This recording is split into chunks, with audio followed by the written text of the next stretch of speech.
KTP sensitif kan? Iya, maksudnya abang misalnya Gojek nih. Data orang nggak boleh di itu-ituin bang.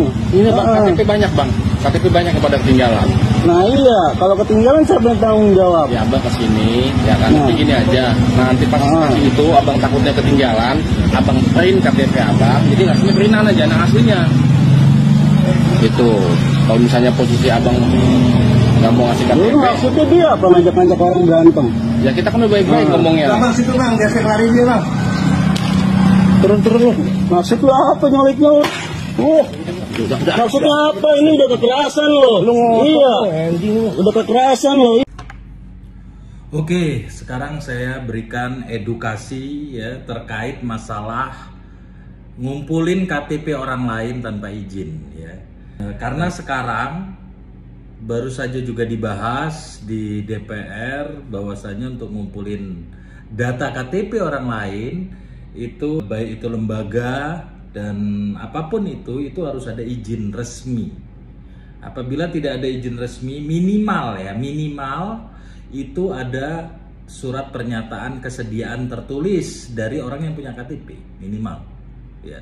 Karena apa? Karena apabila nggak ada itu masih maksa aja untuk ngumpulin KTP atau minta KTP orang lain itu bisa dipidana. Oke, dasar hukumnya di Undang-Undang Perlindungan Data Pribadi, Undang-Undang Nomor 27 Tahun 2022 dijelaskan di pasal 65 ayat 1 ya, setiap orang yang dengan sengaja dan melawan hukum memperoleh atau mengumpulkan data pribadi yang bukan miliknya untuk menguntungkan diri sendiri atau orang lain itu dapat dipidana dengan ancaman maksimal 5 tahun dan atau denda hingga 5 miliar rupiah. Jadi itu ya, jelas ya, itu ngumpulin. Nah sekarang memohon ya dan menghimbau kepada rekan-rekan kepolisian agar mengusut tuntas orang-orang yang menyalahgunakan data kependudukan orang lain, terutama untuk registrasi kartu nomor SIM card HP. Kenapa? Karena sampai sekarang belum kelar, itu masih banyak. Dan juga para operator harus merubah sistem untuk registrasi nomor SIM card HP itu harusnya tidak lagi menggunakan KTP dan nomor KK. Kenapa?